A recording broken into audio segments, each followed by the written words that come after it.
ma ogtahay inaad share ka iibsan karto shirkadaha waaweyn ee caalamka adigoo Soomaaliga jooga sharena ama saami ka iibsanaya shirkadaha waaweyn sida Apple oo shirkadda telefoonada soo saarta Microsoft Nvidia Amazon waxa la yiraahdo Google Tesla shirkadda la yiraahdo Meta Facebook iskale shirkadaha waaweyn ee caalamka saamiyadooda inaad qayb ka noqon karto oo saami ka iibsan karto adoo Soomaaliga jooga dabcan muuqaalkan ayaan ku sharxi doonaa sida stock market wax looga iibsado adigoo Soomaaliga jooga iyo habka ugu fudud ee aad ku iibsan karto shareska shirkadaha waaweyn ku soo dhawaad muuqaalkan Galaysan Academy waxaanu kaga hadlaynaa akademiyada bixisa koorsooyin kala duwan waxaana YouTube kaga hadlaynaa waxyaabaha la xiriira online business cryptocurrency ugu horeyn ku soo dhawow magacaygu waa Shaafici Galaysane waxaan u gudugalaynaa marka mowduuca aanu ka hadlayno caawo oo noqonaya waxa la yiraahdo sidee stock market suuq la yiraahdo stock market ee shareerka lagu iibiyo oo dabcan kamid ah suuqa ugu weyn caalamka ee shareeska lagu gado dabcan boqolaal sano soo jiray sidee ayaad share uga iibsan kartaa Soomaalida marka aynu nahay caqabad weyn ayaa naga haysatay inaynu share ka iibsano shirkadaha waaweyn sababtoo ah brokerska iyo waxa weeye exchange-yada dabcan lacagahan ee shareeska laga iibsado Soomaaliya dokumentiyada Soomaaliya ma ogola sida baasaboorka ama waxa weeye Soomaaliya qof jooga waxa weeye maba aqbalaan totally ama Soomaaliya kama shaqeeyaan marka hadda hab fudud oo waxa soo kordhay in cryptocurrency lagu iibsan karo waxa la yiraahdo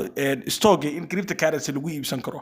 oo adigoo Soomaaliya jooga hadii aad isticmaasho Binance oo dabcan Soomaaliya ka shaqeeya ama cryptocurrency waladiyada kale cryptocurrency hadii aad isticmaasho inaad crypto ku iibsan karto shareska shirkadaha waaweyn shirkad kasto shirkadii aad u baahan tahay haddaba sidee habkan u shaqeynaya waxa jira wax la yiraahdo token waa hanti digital oo ku jirta blockchain token waxa weeye lacagti waxa la yiraahdo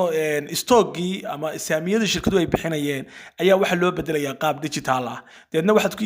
qaab digital ayaa loo bedelayaa markii digital loo bedelo waxa la oranayaa token marka Binance gudihiisa ayaa waxaad ka iibsan kartaa marka in token inaad ka iibsato tokenku waxa weeye saamigii shirkadda ayuu u dhigmaa ka soo qaad shirkaddan haday leedahay kun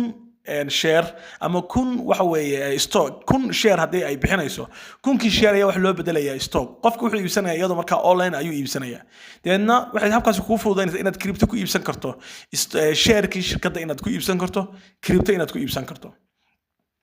marka tusaale fudud hadii aan ku siiyo hadii shirkad ay leedahay kun saami waxay abuuri kartaa wax la yiraahdo kun token iyadoo token kasta uu matalayo hal saami shirkadda waxa la yiraahdaa ka soo qaad waxay leedahay kun saami ayay suuqa soo dhigtay kunka saami waxay u bedelaysaa token iyadoo qaab digital ah marka kunka token waxay u taagan yihiin halkii saami wuxuu u taagan yahay halkii token wuxuu u taagan yahay hal saami oo shirkadda ah marka tokenku wax kala ma aha waa saamiyadii oo loo bedelay qaab digital ah hadda inagu guryaha wax kasta oo ganacsi ku saabsan inagu si physical aan u iibsan laakiin dunida wax kasta hadda waxay u socotaa in digital loo bedelo dhulalkii in digital loo bedelo oo qofkii si digital dhulkii uu iibsado markuu qiimihiisu kor kacana uu iska iibiyo waxa kamid ah wax weeye guryihii hantida ma guurtada kulli in laga dhigo maxay tokenized lagu sameeyo oo token loo bedelo digital ahaan lagu kala iibsado marka habkan ayaa runtii wuxuu naga saacidayaa marka inagu adeegsanayna abka Binance inaynu shirkadaha toos uga iibsan karno anagoo crypto adeegsanayna inaynu saami ka iibsan karno horta shirkadaha ugu waaweyn ee ugu caansan ee saamiyada laga iibsado maxaa kamid ah 10 shirkadooda ugu waaweyn ayaa halka kugu soo taxanay si aad u fahanto shirkadaha ugu waaweyn ee dabcan qofka xilli hore ka soo qaad 2020 qofka shirka iibsaday maanta waxa laga yaabaa in shirka ku iibsaday $20 maanta inuu marayo $300 ama $400 in halkii share uu maanta marayo shirkadaha ugu caansan waxa kamid ah Apple oo shirkadda ay naqaano iPhone ka samaysa waxa kamid ah Microsoft oo naqaano shirkadda kombiyuutarada samaysa oo shirkadda labaad ah shirkadaha ugu caansan Nvidia ayaa kamid ah waa shirkad ka shaqeysa AI-ga chipiska AI-ga lagu sameeyo ayay soo saartaa iyo maskaxda marka dabcan kombiyuutaradu ay ku shaqeeyaan ayay soo saartaa marka dabcan shirkad aad u korayso weeye runtii dhawaan waxay ahaan jirtay dhowr sano ka hor inay ahaan jirtay lacag aad u yar maanta waxay maraysaa $200 ayaa halkii share uu maraya Amazon baa kamid ah oo aan garanayno e-commerce-ga in alaabaha laga iibsado waxa kamid ah Google-ka kamid ah oo YouTube-kii iyo waxa la yiraahdo Google-kii kamid ah waxa kamid ah waxa la yiraahdo Tesla shirkadaha ugu waaweyn Tesla waa garanaysaan maalqabeenka weyn ee Elon Musk shirkadda uu leeyahay weeye oo dabcan share aad ku yeelan karto adoo Soomaaliya jooga waxa kamid ah Meta oo shirkadda Facebook inaad share ku yeelan karto waxa kamid kamid ah TSM shirkad la yiraahdo shirkadda waxay ku taallaa Taiwan oo waa shirkadda soo saartay chipiska ay ku shaqeeyaan ama waxyaabaha ay ku shaqeeyaan dabcan shirkadeen kombiyuutarada laga sameeyo iyo taleefanada ayay soo saartaa shirkado badan ayaa jira marka Coca-Cola kamid ah shirkadda la yiraahdo WMT baa kamid ah oo dharka tafaariiqda iibisa kulligood waxay kamid yihiin shirkadaha ugu caansan maanta adoo Soomaaliya jooga waxaad awood u leedahay marka sida qofka Yurub jooga ama Afrikada kala jooga inaad awood u yeelato inaad saami ka iibsato shirkadahan adigoo isticmaalaya abkaaga Binance gudihiisa adoo ka iibsanaya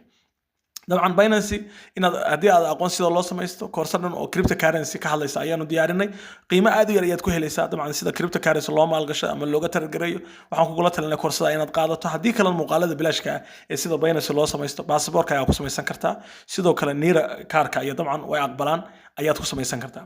marka aan u gudubno si practical ah sidee ayaan u iibsan karnaa waxa weeye share uga iibsan karnaa shirkadahan aynu soo sheegnay ugu horreyn markaad booqato marka aad tagto waxa la yiraahdaa abka Binance aad tagto oo Binance soo furto abka aad gudaha u gasho Binance waxa uu noo soo saaraya marka qaybihii kala duwana tusaale halkan hoose waa artaa ku qoran home waxa ku qoran market waxa ku qoran trade future asset waxa tagaysa meesha ay ku qoran tahay market meesha ku qoran tahay oo ah suuqyadii market marka ku dhufato kor waxaad ka arkaysaa marka crypto waxa ku xiga waxa la yiraahdaa TradeFi TradeFi waxa loo soo gaabiyay traditional finance waa maaliyadii hore waa istoogyada dabcan crypto istoogyada ka horeeyo laga shaqeysan jiray marka halka ayaad ka arkaysaa trade fi macnaha trade FI oo ah ama traditional finance loo soo gaabiyay marka aad ku dhufato halka waxa aragtay already waxa la yiraahdo B stock waxa weeye istoogyadii weeye shirkadihii waa kuwa marka shirkadihii kala duwana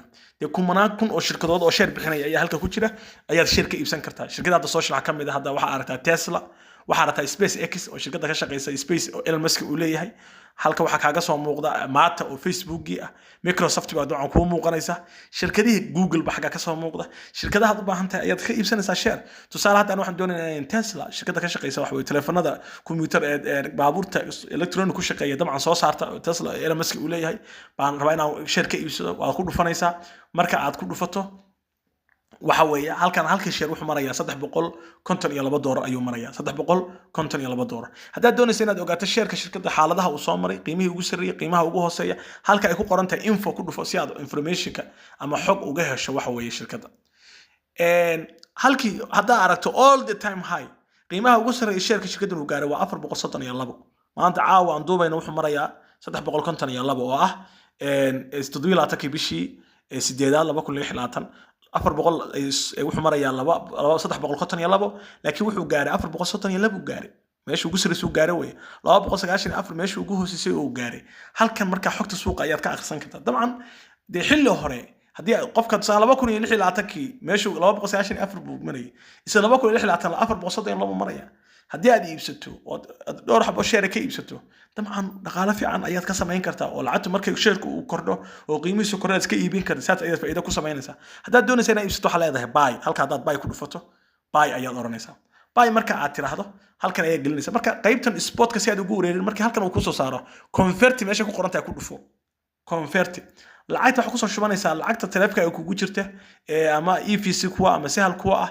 ama dahab kuwa ayaa wax ku soo shubanaysa waxa weeye USDT baad ka dhiganaysaa oo crypto ka soo dhiganaysaa kadibna waxaad u bedelanaysaa marka waxa la yiraahdo stock ayaad u bedelanaysaa halka tusaale wax ka soo dooranaya lacagta aan bedelay waxaan leeyahay waa USDT oo dollar ayaan bedelaya lacagta aan ku bedelanayana waxa raba crypto ma raba waxa raba inaan tusaale ku bedesho waxa la yiraahdo Tesla inaan ka iibsado ama Amazon saad garanaysaa Amazon baa inaan ku iibsano Amazon share-ka Amazon ayaan rabaa inaan Amazon share ka iibsano deedna waxaan leeyahay tusaale $100 ayaan rabaa share inaan ku iibsado imisaan ku helaya Amazon $100 halka waxaad arkaysaa day 0.38 share ah ayaad ku yeelanaysaa shirkadda Amazon kadibna waxaad leedahay preview oo ku dhufanaysaa sidaas ayaa dabcan aad ku iibsanaysaa markaa share sidaas ayaad waxa u iibsan kartaa marka shirkad kasto aad doonayso ayaad wax uga iibsan kartaa wax share uga iibsan kartaa waxaana ku fududeeyaa habkan waxa ku fududeynaya Binance oo cryptocurrency ayaad ku iibsan kartaa marka dhalinyaro waxaan uga talinayaa qof walba inaad maanta waxa weeye mushaar yar oo aad qaadato horumarka ma gaari kartid inaad maal gashato lacagaha cryptocurrency oo runtii mustaqbal fiican leh sidoo kale aad stocks-ka aad iibsato oo aad shirkadahan share ku yeelato oo waxa weeye dabcan hanti aad maal gashato stock waa hanti aad leedahay oo aad biri ka maal waxa weeye markuu dhaqaale uu lacagtiisu kor u kacdo aad dhaqaale fiican ka sameyn karto qofkii ka soo qaad Tesla oo hadda Amazon oo maanta maraysa ka soo qaad laga yaabo inay marayso $265 ay halkii Amazon maraysa ka waran qof baa wuxuu qofka ku iibsaday $40 ka soo raacay ka war maanta intee faa'iido ka haya 250 ka badan hadduu 10 share iibsaday de maanta dhowr kun oo dollar oo lacag faa'iido ah buu ka haya marka waa hab aad marka ku shaqaysan karto maanta Soomaaliya waxaan awood u yeelanaa inaynu crypto maal gashano inaan sidoo kale stock ka shaqaysano sidoo kale waxa weeye waxa la yiraahdo forex tan iyaduna inkastoo forex xalaasheeda waxa weeye la isku hayo iyadana waxa weeye waad ka shaqaysan kartaa marka aad iyo aad baa mahadsantihiin waxaan ka rajaynaa saaxiibadaadka muuqaalka wax ka heshay like noo saar sidoo kale subscribe noo saar si aad noogu soo biirto muuqaalo badan oo hesho aad iyo aad baa mahadsantihiin wassalaamu calaykum waraxmatullaahi wabarakaatuh